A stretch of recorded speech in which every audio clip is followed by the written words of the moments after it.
Hello, Robs. We're back with Bukowski in the Bathtub. Recollections of Charles Bukowski by John Thomas. Collected and edited by Philomene Long. Chapter 11. What did you not know? John holds up a photo of Bukowski giving his first poetry reading. That was the last. Let me see if I have that last chapter back there. Oh, maybe not. What the hell? I don't know where it is. Philomene, what did you not know in the beginning of your friendship with Bukowski that later you did know, aside from the fact that he was a very clean, dirty old man? John, sort of an odd question. Are you writing that down? Philomene, I'm writing everything down. John, well, that he threw up a lot. Over at my place, he would excuse himself and go to the bathroom frequently, and I thought he just had to pee, but a lot of those times he was throwing up. He was just so neat and quiet about it. Philomene, why do you think he threw up so much? John, weak stomach. Philomene, weak stomach and drink, so it was a form of athleticism to drink. John, he liked to fake it too with a beer bottle. He would put the bottle to his lips, tilted high, and then you would see his Adam's apple working up and down. But when he set the bottle down afterwards, you would see that the level had dropped very little. You can see it right here in this picture. This is a picture of his first poetry reading, December 21st, 1969. I brought the reading lamp he's using. Can you see it in the picture? I made it out of a microphone stand and a little metal. Fucking what a botched fucking transition. And a little metal lampshade. See it? And there are the galley proofs dribbling down off the table onto the floor. I sat there holding his hand while he read. Not literally. Philomene, I know. You can hear that on the tape. John, he was nervous as shit. There's a sidelight to this. I know you won't like it, but anyone else reading this thing will. Dina Metzger was there. I knew she was coming. I knew she would be sitting in the front row. She was always in front rows, so I wore tight jeans and strapped a dildo against my inner left thigh.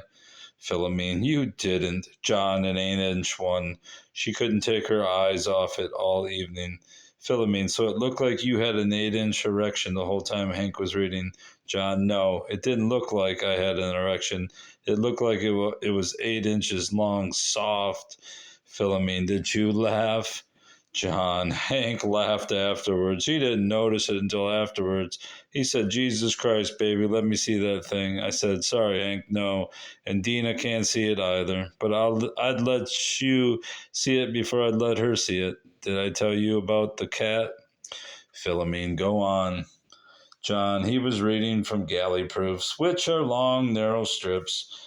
And as he was reading them, they were sort of dribbling down beneath the table onto the floor. Now the owners of the coffee house called. The Bridge had a cat, and the cat was very sick that night. In fact, on the tape I made of the reading, you can hear the cat from time to time howling and moaning, and several times while he was reading, the cat wandered under the table and puked on Hank's galley proofs. Philomene, you can't see the cat in the picture, but the Adam's apple, can you see him manipulating it? John, no, it's a still picture. You just see how he would tip the bottle back. Philomene, why would he tip it back like that? John, it's a gesture, like a jazz player with the saxophone. I taped that reading, his first reading, and I still have the tape. I mean, this motherfucker needs some attention. It's in great shape. Anyone who wants to come to the house can listen to it for $135. By appointment only. Bring your own beer. Philomene, so there was something of the theater in his drinking. John, yeah. Philomene, where do you think that originated? Over dramatizing the effect of drinking. John, he thought it was a tough guy, manly. It was tough guy, manly. Also, he had another tough guy thing. He would occasionally dust his cigar ashes into his glass of beer. Philomene, I noticed that when the reporter from the Herald Examiner interviewed him at the premiere for Barfly, he would write down what Hank said only after he had taken a swig. There appeared to be a I can't say it. Reciprocity Repicus. No, I can't say it. You know what the fuck the word is. Sometimes you just can't get it out. The theater aspect developed to a peak after his notoriety, didn't it, John? Part of the popular thing. I like how this fucking my battery's low, so the light went off. I'm almost done. Reciprocity. There appeared to be a reciprocity. The theater aspect developed to a peak after his notoriety, didn't it, John? Part of the popular image.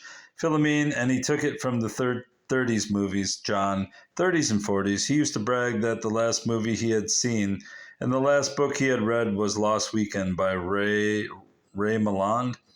The main character is a drunk and a writer. The drunken jealousy. I gotta sneeze. Pardon. I should have left that in. The main character is a drunk and a writer. Oh no. Maybe it's just these sentences that are making me sneeze. The drunken jealousy and the drunken fighting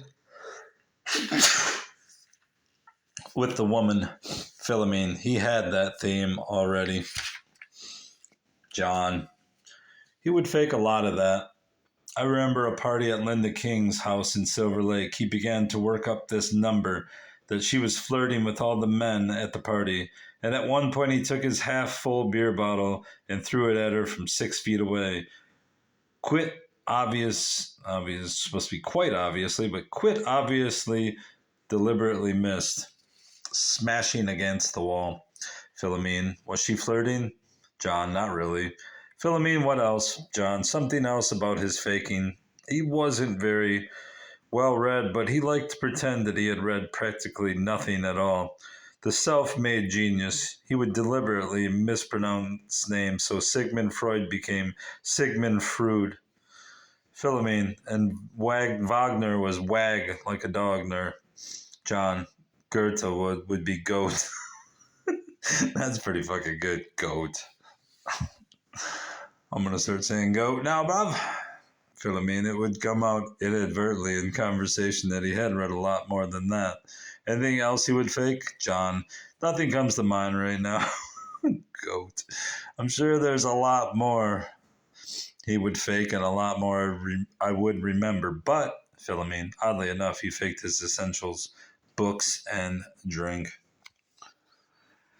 All right. Should have left that sneeze in.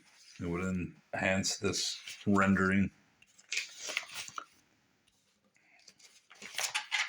Oh, there it is. Him drinking. Tipping that motherfucking bottle up.